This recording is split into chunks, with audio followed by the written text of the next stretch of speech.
I rise today to support the resolution extension of proclamation of Honorable President under 356, as also to support the bill for reservation.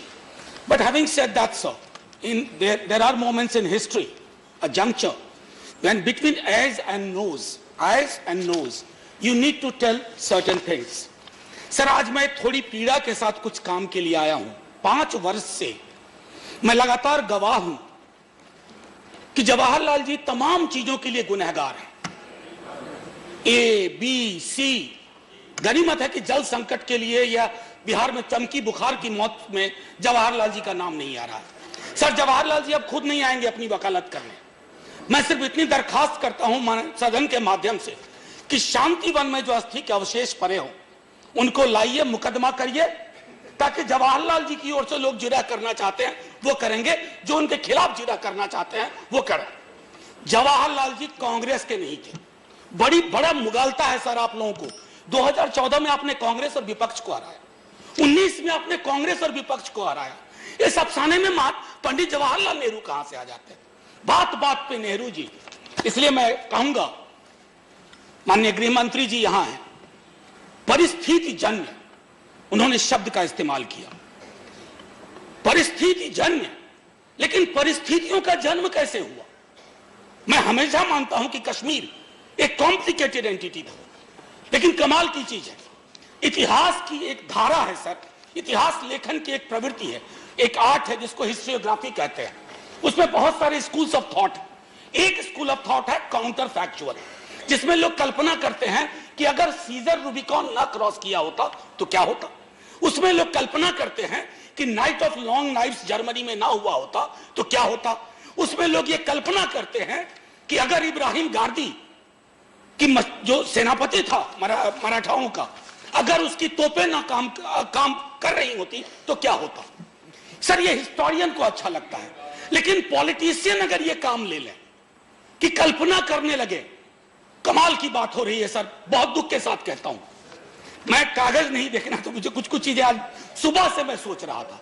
Jawaharlal ji, फिर से दोहराऊं, कांग्रेस के नहीं है। चाहे जवाहरलाल जी हो, बापू हो, आजाद हो, सुभाष बाबू हो, अंबेडकर हो, जितने लोग हैं वो उस मुल्क की थाती हैं, वो विरासत है। अब हमको हराओ, लेकिन जवाहरलाल नेहरू का नाम लेकर के टिप्पणियां ऐसी तकसीम के लिए जिम्मेवार थे।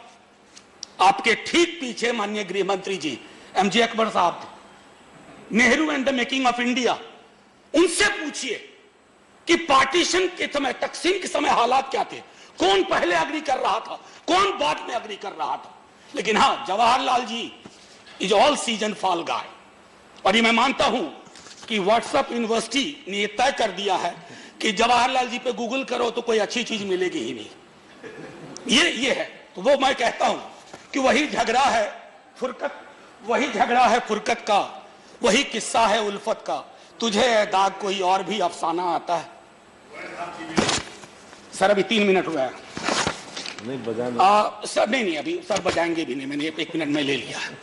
सर, अक्सर इन दिनों चर्चा हुई कश्मीर को लेकर के, हम सबको संजीदगी से सोचना होगा। मैंने इसी सदन में माननीय गृह मंत्री तभी राजनाथ सिंह जी थे, मैंने कहा सर ये तय करिए whether you want territory only or people. If you want people in the territory, your policy shift has to take place. Your paradigm shift has to take place. What we are doing in last couple of months, that entire focus is on territory. Kashmir की जगह लेकर के सिर्फ क्या करेंगे अगर जिंदा इंसान हमारे पास ना हो, जिंदा कौमें ना हो। मैं समझ रहा हूं कि सर एक थोड़ा विषयांतर हो जाएगा, चूंकि विषय भी ऐसा है। प्यारेलाल जी ने एक किताब लिखी, लास्ट फेज ऑफ महात्मा। मैं तमाम अपने भाजपा के साथियों से आग्रह, चुनाव हो चुके, अब चुनाव खत्म, 5 साल आप हैं। उन्होंने लिखा कि 16 जनवरी 48 को सरदार पटेल जा रहे थे काठियावाड़।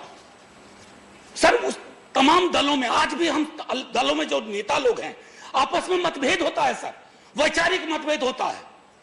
कल को अगर इसी तरह की टिप्पणी, और सब मानते थे कि पटेल बहुत अच्छे संगठन करता है, जैसे माननीय गृह मंत्री जी के बारे में चर्चा, और नेहरू लोकप्रिय थे जैसे माननीय प्रधानमंत्री के बारे में चर्चा है। अब अगर 20 वर्ष बाद कोई ये कहे कि अरे एक दूसरे को मिटाने की कोशिश कर रहे थे, ये ना हुआ होता, वो हुआ होता, तो कैसा लगेगा सर? ये मत करिए, मैं ये आग्रह आप सबसे कर रहा हूं। दो मिनट आपके पास है, कश्मीर पर बोल लीजिए। 2 मिनट कहिए, आप घंटी आखिरी में बजा दीजिए। 2 मिनट कश्मीर। सर, तो प्यारेलाल जी की किताब में जब 16 जनवरी को काठियावाड़ जा रहे थे तो सरदार पटेल लिखते हैं, मैं बहुत पीड़ा में हूं, काम का बोझ बहुत है।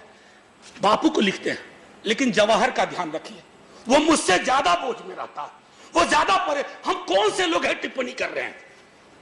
बापू, पटेल, जवाहर, अरे हम सब बौने कद के लोग हैं, सब लोग। हम जिनके बारे में टिप्पणियां कर रही हैं उनका कद बौना नहीं था, क्योंकि वो पद से नहीं थे, कद से थे। ये जानना होगा सर। सर,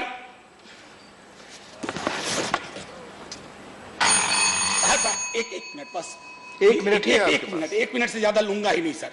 मैं आप सब स्किप कर रहा हूं, सब स्किप करते हुए सर नवंबर 48 में, यानी कि 10 महीने बापू की मौत के बाद सरदार पटेल लिखते हैं और वो कहते हैं कि बापू ने जवाहर को चुना। आज मुझे लगता है कि बापू का चयन सही था। एक महाराष्ट्र में मीटिंग में दोनों जाते हैं, 30 लाख लोग थे सर, एक आखिरी करने दीजिए सर, बस आगे बढ़ना। 30 लाख लोग थे।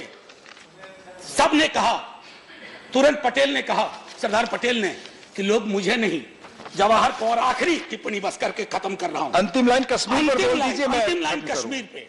On 10th July 1950, Abdullah wrote to Sheikh Mohammed Abdullah, wrote to Nehruji, I can willingly go down and sacrifice myself for you.